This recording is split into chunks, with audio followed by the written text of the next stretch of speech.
Good evening, everyone. My name is Ian Blackburn. I am the host of Zoom into Wine, learnaboutwine.com, and the wine buyer for the Merchant of Wine. I want to thank you for joining us for this session on Canadian ice wine. In fact, we're going to be focused today on a brand called Jackson Triggs, and we're going to taste the Reserve Vidal ice wine. Now, I have been a huge fan of this particular wine since, the first time I ever tasted it. Ari, how long has this winery been around? It's been a while, right? Yeah, so it's been about since 1993 is when they first started under the Jackson Triggs name. Cool. So, when I think everyone, when you first start tasting wine, when you first start drinking wine, you kind of find this sweet wine that like catches your attention, like, oh, I really like that. And you kind of enter through a sweet wine market. And that's very common. In fact, in places like China, their market got started with the pouring of wine into Coke. Well, guess what? We did kind of the same thing here in America. We called them wine coolers. And that was a huge boom for our industry. And it takes years for the market to really establish, a dry wine market. But over time, it starts to happen. And White Zinfandel, that adds more people. Then there was a Moscato phase, and that added more people. And, little booms like popularity of Merlot, or the popularity of Pinot Noir, the popularity of Rosé, the advent of wine in a can. These type of things continue to add share, market strength, interest in the wine market. Well, we're going to talk and taste this Jackson Triggs Vidal ice wine. It is from Niagara Peninsula, and we're talking about Canada. We're talking about a beautiful place. Let's take a look at this video on Canadian ice wine. Canadians may not have invented ice wine, but they have perfected it. Today, Canada is the undisputed global leader of this unique and rare sweet wine, a quintessentially Canadian product. The quality and quantity of Canadian ice wine has continued to rise, and the world, it seems, can't get enough.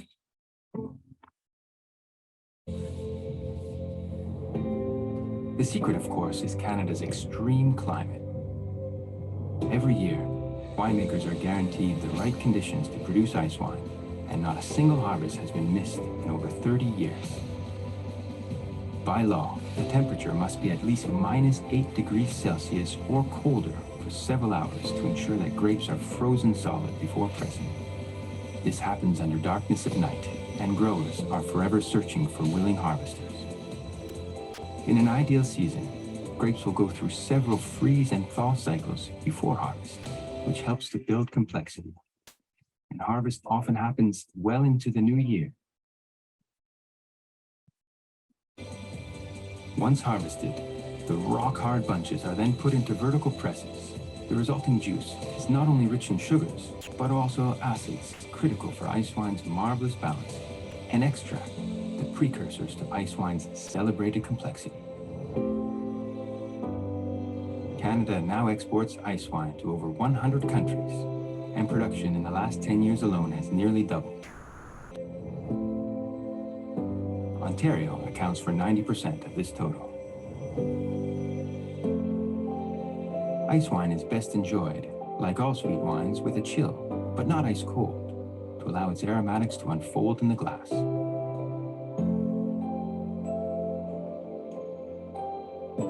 Ice wine, Canada's quintessential wine. Experience some today.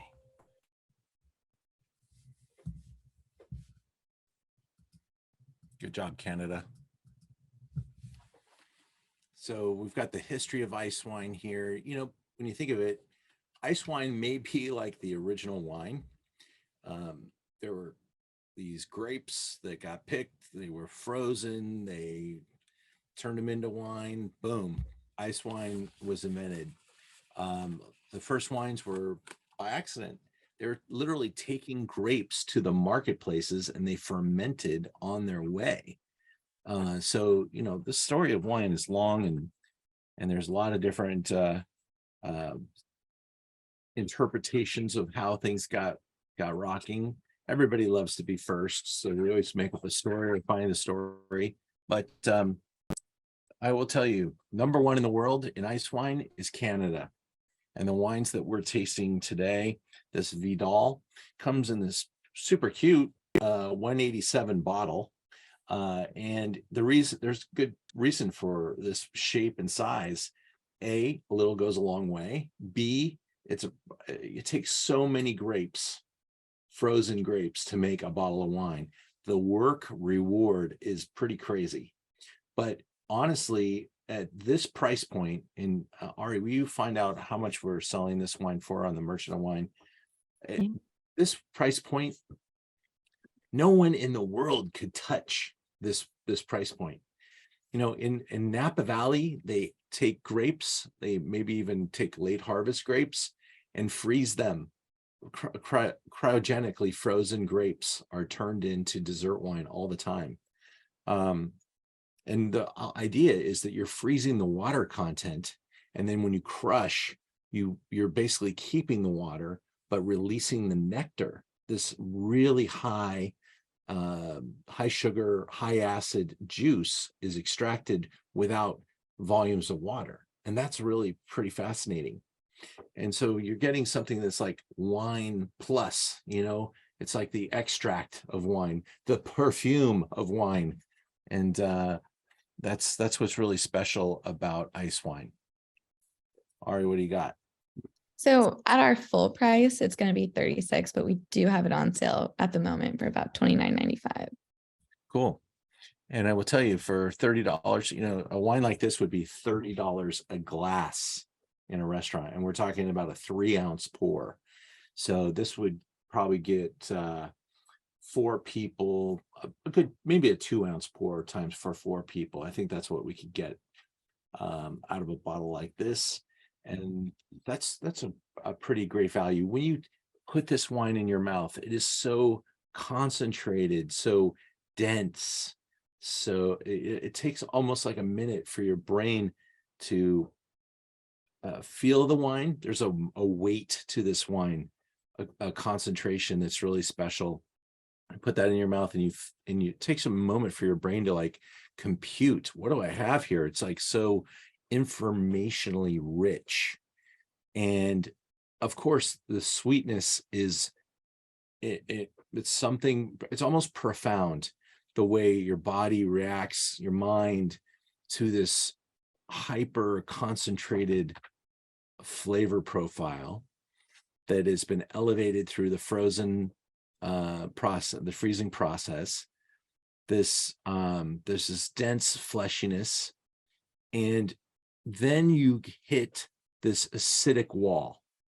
So you got all of this sugar information and ripeness and frozen character, and then you hit this acid wall that zips it out of your mouth. And it is part of the reason that I think this is one of the great wines of the world that everybody needs to try again, because a lot of people say, oh, I don't like sweet wine, whatever. How can you not love this wine? As you're tasting this at home right now, you tell me. It's impossible, right? This is absolutely like brainwave 101. You are going to love this. This is impossible not to love. It's a wine that you should have around the home. You can open up the bottle for the holidays. You could have a little bit for, 10, 12 days. This wine stays good in the bottle because of its richness and concentration. Sure, it's going to be best the first 3 days. It'll start to fall off a little bit in day 4 or 5, but it'll still drink great for 2 weeks. Trust me, I've done it. And this wine just really is an impressive beast. And if people think they don't like wine, give them a little bit of this wine. You start to change them into wine lovers. This is like the gateway wine for a lot of people. We need more people to love dessert wines, because guess what? If we don't find them, these wines start to go away. Could you imagine? Did you hear what they said? They're like, we work really hard to find people that are willing to do the work. I mean, you're standing in, what is that, -8, Ari? Was that what they said? It had to be at least -8 degrees. I wouldn't want to do that. You probably couldn't pay me enough money to want to do that.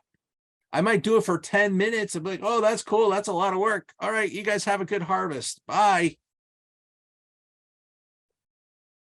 The ripeness level translates into a wine that finishes with natural alcohols. There's no fortification here. This is just yeast eating sugar, and the yeasts die off naturally around 14%. And in fact, I don't think this wine gets to 14%. What's my alcohol here? 9.5. And less is more. 9.5 alcohol, very much like a German wine might have. And that may be about retaining sugars too. If you let it, I'm sure you could still ripen, let the yeast keep going until 13, 14. But what they do is they start to die off. And they start to like give up, basically. There's so much work there. So the yeast do it all naturally. They get to about 9.5. Maybe there's a calculation with the acid and the alcohol, and they say, okay, let's stop that alcoholic fermentation. And you do that through the addition of sulfur, naturally occurring sulfur. And you can also do it through filtration. You can also do it through refrigeration by bringing the temperatures down in the ferments.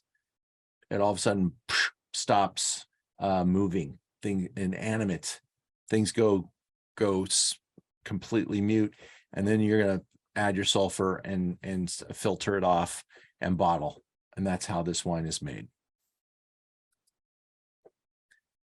Now, Germany is absolutely famous for ice wine too, but their yields are so teeny that these German ice wines sell for $200, $300, $400. And quite frankly, that's probably not enough money, because they take it, their wines, they pick their ice wines in January. In Canada, they're literally harvesting right around when we're harvesting grapes, and they are not taking overripe grapes necessarily. They're taking grapes that just happen to ripen up to normal levels, and they freeze. That's just part of their growing season. And that's why they can get volume in Canada. And that's pretty impressive. Didn't we find a chart, Ari? Let me see on my thing that shows us. Oh, this is about value. But look at that chart. We went from 12, is that billion or million? In million Canadian dollars. So 12 million in 2010 to 24 million in 2017. Little thing called the pandemic probably slowed down the 2020 and 2021. But that's a pretty impressive chart. Maybe 22 will rocket north. But this is a pretty healthy category. In fact, these wines are often sold out, gone. And I'm going to suspect that when you see those numbers going down, it's not because the demand wasn't lower. It's because supply was impacted by global warming, pandemic, lack of workers, things like that. So those are the impacts in this marketplace. Take a look at the Canadian map. Got to do some, like, in the future, we got to do like an overlay of maple syrup versus ice wine and see how the markets are doing. I bet maple syrup's not growing as fast as ice wine. Should be, though. If I was a restaurant, I would charge everybody just a normal price for pancakes and give me the $5 upgrade for the Canadian maple syrup. Why they're not doing that, I don't know. I mean, I'm talking IHOP. It should be doing that. Shareholders can thank me later. Here's our wine, 95 points. Jackson Triggs, Niagara State Reserve, Vidal. Oh my God, what is Vidal? Will you do a Wikipedia on Vidal wine grape? Ari, send me that link. We'll pop that in here because Vidal's not the first grape you're going to think of, but man, I actually think it was part of the wine profile of Canada, and it started freezing. They said, "What is that?" That's frozen Vidal, and they're like, "All right, let's make it," because there are dessert wines around the world made from Vidal, but what's super cool about Vidal is that nose, that kind of spice box, dried fruits. They say potpourri here. I like that. White peaches, absolutely. Stewed pears. Yeah, my family used to bottled stewed fruits. We'd grow plums, and when you have a plum tree like we had, you could stock every house in the neighborhood with a bag of plums and still make a year's worth of bottled stewed plums and still have a million plums on the ground for the birds. And I could smell them. And those jarred plums, that's kind of like what we're talking about, that character, that super sweet, but almost wonderfully tart and acidic plum skin. You get that kind of character here in Vidal.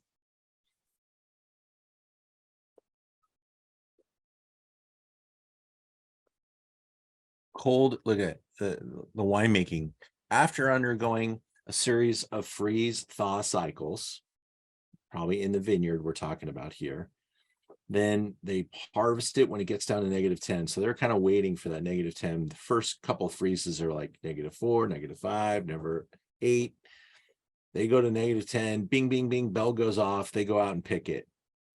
And that's what they do in Germany too. They wait for that frozen moment, and there's like literally an alarm that goes off in the city. Anybody willing to come pick the ice wine? I don't know how you pay people to do that because it's usually 3 o'clock in the morning. Probably not in Canada though. I bet they've got to figure it out. They're doing it at like 9-10 a.m. because it's frozen there at that hour. So they rack it off, inoculate with yeast. Like the special grain of yeast that's able to cope with high sugar environment. Because our indigenous yeast, they're like, yeah, we want to eat the sugars here. And then you walk into a buffet of sugar there's so much sugar, it actually, you end up dying because there's too much sugar.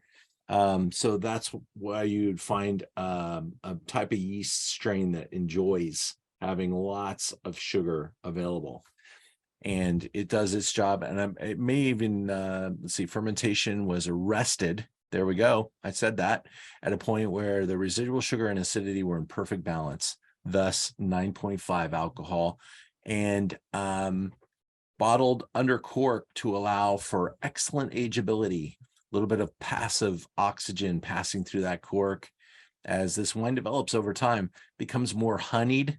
That crispy fruit at first kind of starts to mellow out and things start to integrate. And you could have a bottle of this in your shelf for 50 years.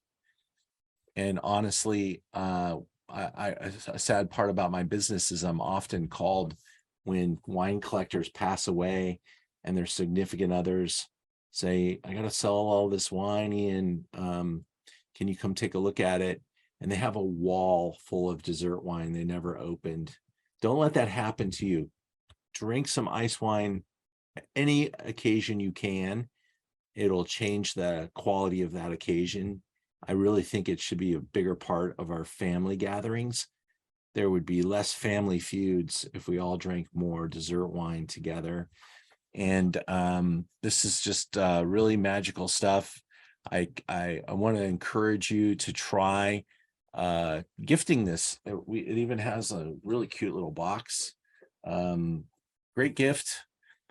something to have in the refrigerator ready for your guest to come in. I like it nice and cool, but I'll drink it as it warms up in a beautiful day. This is a look at their facility, very cute. And yeah, now, Ari, there's some information you have about what else they do at Jackson Triggs. Yeah, so actually Jackson Triggs is started out being known for making Cabernet Sauvignon and Sauvignon Blanc. And then they transitioned into making a few other different types of wine, ice wine being one of them. And now they're one of the biggest producers of ice wine and have that huge estate that with 2 locations that you guys just took a look at. Very cool.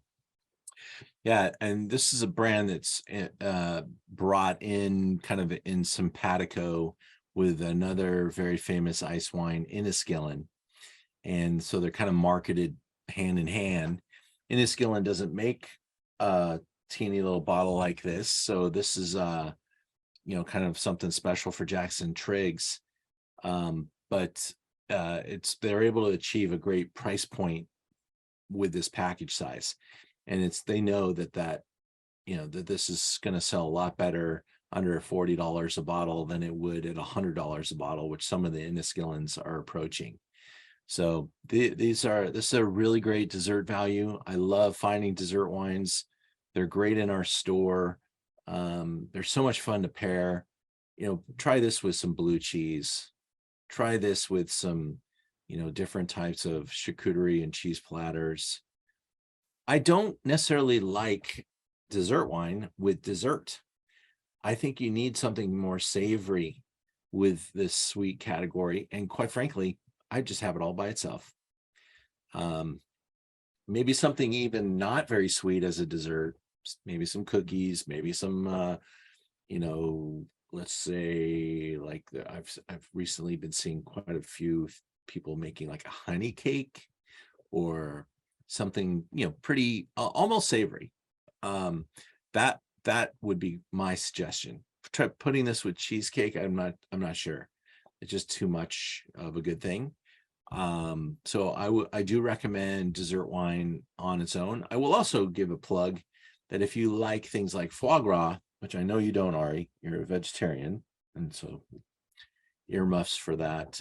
But we do pair this type of wine with foie gras or terrines. It could be a vegetable version, and any type of really a rich type of food. A little dessert wine is a very interesting direction to take the pairing. And with that concludes our dessert wine session tonight. It's short and sweet, but the category is still pretty small. We have a couple different ice wines on the website. I'm going to show it to you right now. And let's go to Zoom into Wine and just take a look at where we are. Merchant Wine website, you go into Zoom into Wine, you can see our future Zooms. We have a Zoom into Wine membership program that's just kicking off right now. And there's some benefits that are coming on board. By the time you're watching this video, those benefits will be posted up here. So I want you to see how easy we're making it to become a member.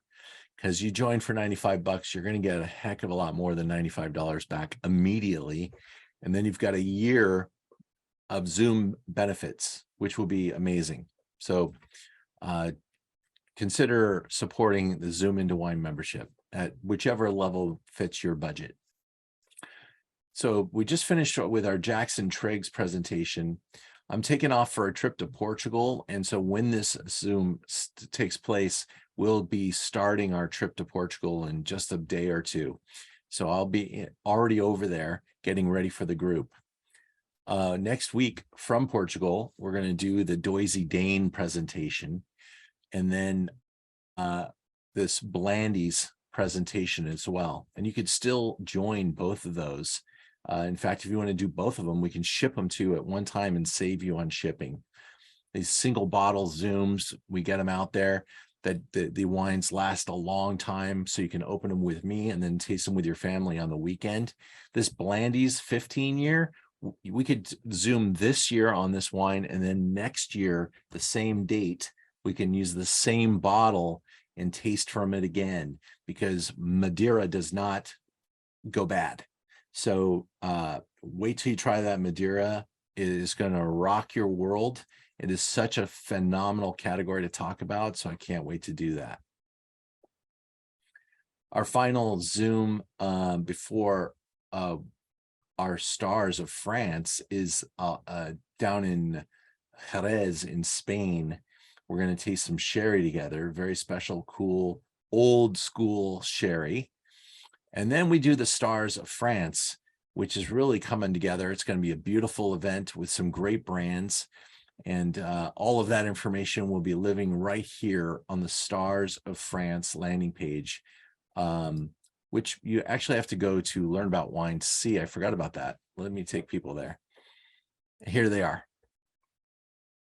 We're going to go from Sancerre to Burgundy to the Rhone to the Loire for a red wine, Cab Franc, to Bordeaux with Grand Puy-Lacasse, a wine called Pauillac, and finish in Sauternes as well.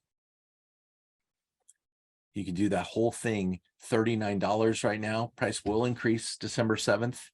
And then you could do bottles as well. There's a 2-kit special for $60 going on right now. Inside of the Merchant of Wine, if you want to find this wine that you had, I'd use the little search bar. Just go ice wine. That's an easy way to go. It works even better when you spell it right. But we have the Riesling from Enniskillen, and you can see it's 375 size, so it's almost $100, $85, $95.